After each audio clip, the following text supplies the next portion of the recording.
The connection between a joint replacement and having anxiety really can go hand in hand. Having a joint replacement surgery in particular is a life-changing event for many people. It also has a sense of losing control if you have a very active life and now you have to have people help you post-recovery. So really, how do you establish or decrease that anxiety?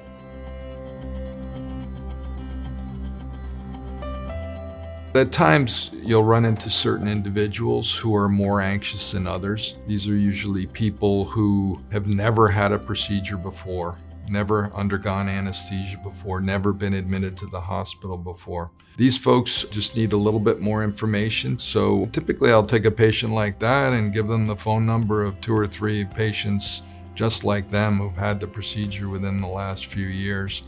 And that'll go a long way to allay people's fears. Any surgery can be anxiety-producing for patients. It is important that you have a support system in place to help manage that anxiety, but to also go with you to your appointments if need be, or to answer any questions that you're unsure of. Having that ability to have somebody there to check or really will make that procedure that much better.